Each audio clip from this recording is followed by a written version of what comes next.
Have you ever heard of A. Gill?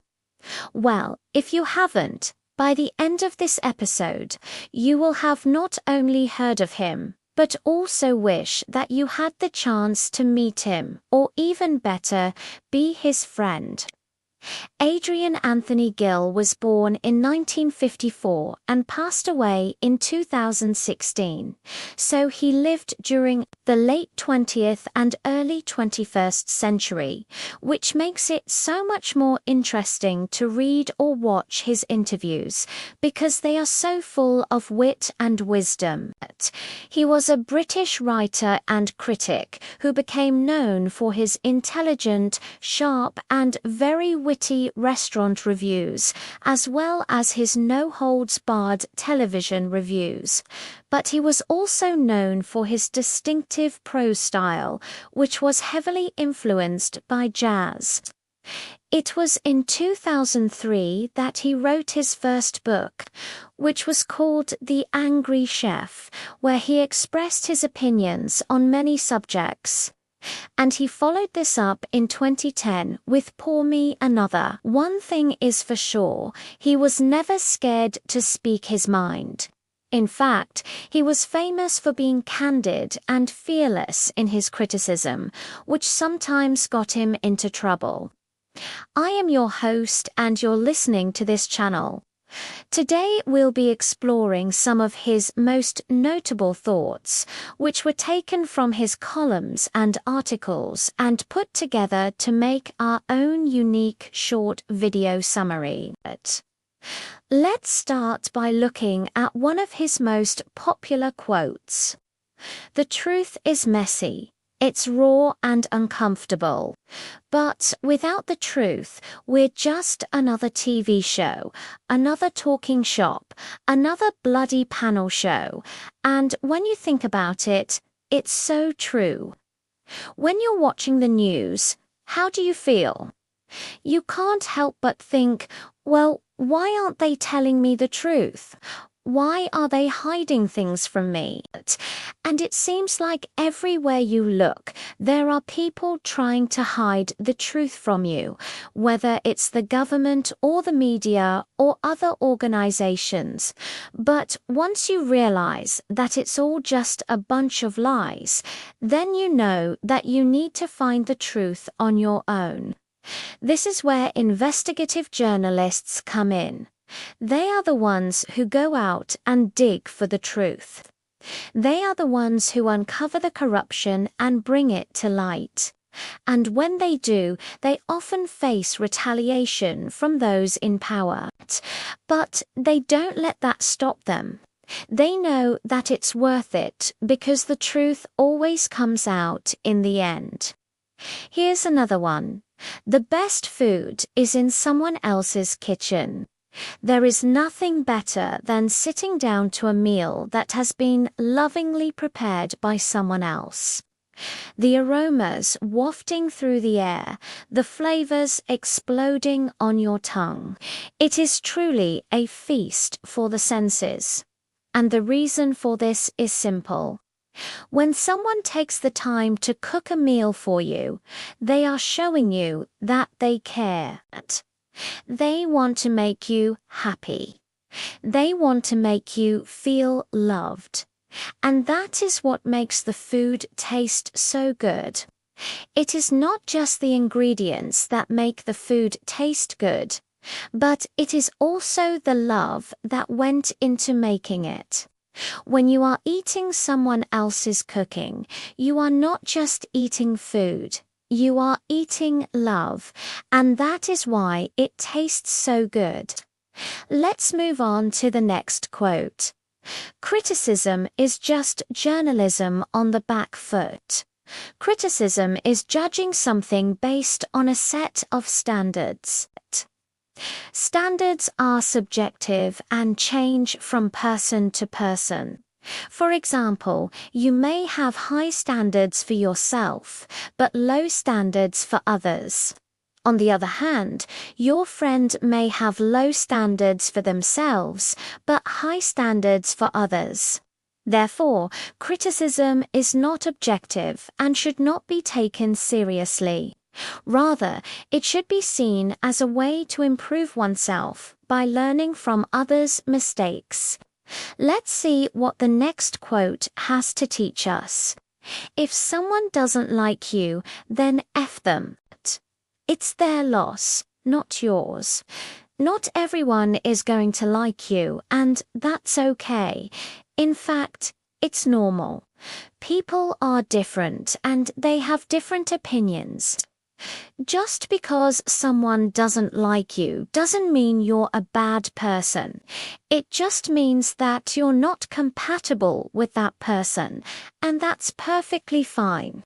You can't please everyone all the time, so don't try. Just be yourself, and the right people will like you. Those are the only people whose opinions matter. Next, what makes a man is a broken heart. A broken heart is a metaphor for great sadness. Men are supposed to be strong and in control of their emotions, but sometimes they get so sad that they literally die from a broken heart. This is a very poetic way of putting it, but it is also very true. Sometimes the pain of heartbreak can be too much for a man to bear. They may seem strong on the outside, but inside they are breaking. Their heart may actually explode, and they may die as a result. Of course, this is not literally true, but it is a figure of speech that is often used to describe the intense sadness that a man can feel when they lose someone they love. And moving on to the next one. Don't believe everything you think. You can't tell the difference between a lie and the truth. Then don't say anything, and here's why. You see, when you speak, you're committing yourself to something. You're putting your reputation on the line. If what you say turns out to be false, you'll lose credibility, and that's not something you want to happen. So, if you can't be sure of what you're saying, it's best to remain silent. That way, you can't be proven wrong. Of course, this doesn't mean you should never speak. There are times when it's important to speak up, even if you're not 100% sure. But in general, it's a good rule of thumb.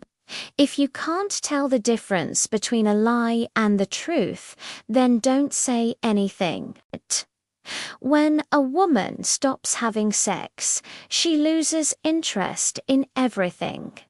Sex is an important part of a woman's life. It's a way for her to connect with her body and with her partner. It's also a way for her to express her love and affection. When a woman stops having sex, she loses that connection. She may feel disconnected from her body and from her partner. She may also feel unloved and unwanted. As a result, she may lose interest in everything else in her life. We've almost come to the end of our look at some of A. Gill's best quotes, and now we're going to tackle another really interesting one. Grub is grub. No matter how you dress it up, it's still grub. What does this mean exactly? Well, the word grub can refer to any kind of food, but it usually refers to something that is very basic and unrefined. For example, a lot of people would consider hot dogs to be grub, but they wouldn't consider steak to be grub. So what Gill is saying is that no matter how fancy you make a dish, it's still just food. You can dress it up with all the fanciest ingredients and the fanciest plating, but it's still just food, and at the end of the day, that's all that matters. Of course, there's nothing wrong with eating fancy food. In fact, it can be quite enjoyable. But Gill's quote reminds us not to get too caught up in the presentation or the ingredients. At the end of the day, it's just food. Now we've reached the last quote. Never trust a skinny chef. If you're skinny, it means you either can't cook or you don't eat your own food. And Gill was known for his love of food and his appreciation for good cooking. So when he said that skinny chefs shouldn't be trusted, you know he must have had his reasons. After all, if someone can't cook, they shouldn't be working as a chef. And if they are working as a chef and they are skinny, it means they are not eating their own food. So why should you trust them to cook for you? Well, there you have it. Some of A. Gill's most notable thoughts, which were taken from his columns and articles, and put together to make our own unique short video summary. We hope you enjoyed it, and we hope it gave you some insight into the mind of this brilliant writer.